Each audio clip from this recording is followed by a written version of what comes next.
Welcome to another episode of Harsh Mind. And in today's video, I'm going to be discussing OCD in a very elaborate way. Although I've already made a video in which I've discussed OCD and the essence of what OCD is, I made a couple of shorts as well in which it describes what OCD can feel like, how it works. In this video, I'd like to discuss more nuanced aspects of OCD that may miss, the untrained eye, basically. Right.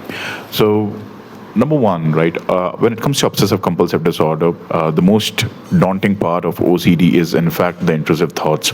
Now, what are intrusive thoughts? Intrusive thoughts are the thoughts that are extremely unpleasant in nature. Imagine the worst thing that a person can think of, right? It could be an extremely unpleasant thought, right? I wouldn't want to say it out in this video, right? Because it can get a little too graphic. But an extremely unpleasant thought, right? Now, if there's an unpleasant thing that you don't want to think about, you just shut it out, right? But with OCD, what happens is the nature of intrusive thoughts are such that they keep, you keep getting those visuals, right? Repeatedly in your head.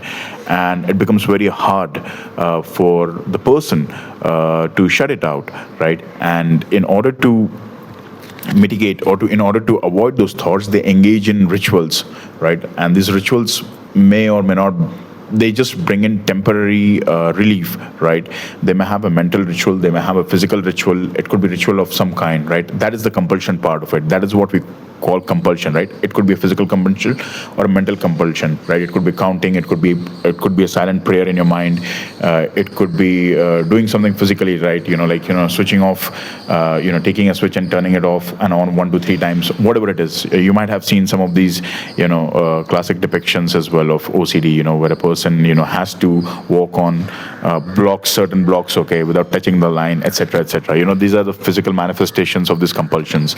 Now, these intrusive thoughts can be very unpleasant in nature. They can revolve around symmetry, and they can revolve around religion. They can revolve around even sexuality, for that matter. They can revolve around anything, harming oneself or harming others.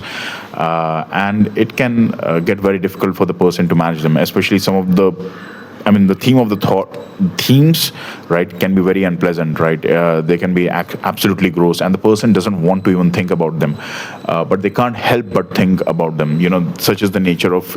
That is why they're called intrusive thoughts, right? They just intrude into your mind, right? They're not invited. They're extremely unpleasant. Yet you end up thinking about those thoughts. Now, in order to overcome these intrusive thoughts, usually cognitive behavioral therapy works. ER therapy works as well. That is exposure and response therapy, where you're in ER therapy. Basically, you're made to confront with these thoughts that can be very much stress-inducing. They can also induce a lot of fear because of the sheer nature of the thoughts itself, right?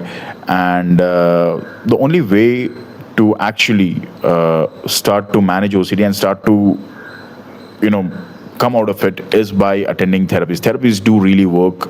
I cannot stress enough upon this, right? No matter how intensity, no matter what the gravity of this, the OCD that you're experiencing is, no matter how devastating the intrusive thoughts may be, they really do work. It is worth it's worth going to a clinical psychologist or a therapist and undergoing therapy, right? The thing is, anything starts to become a problem, right? When it starts interfering with your normal functioning of life. Nothing is a problem, right? That's when it starts. When it starts to interfere with your ability to function normally. That's when it becomes a disorder, right? So it is imperative that we undergo therapy if we are, experiencing, symptoms that are very intense, so that we can lead a normal life, so that, we don't spend a lot of time being stressed, exhausted because of that, fear that it induces.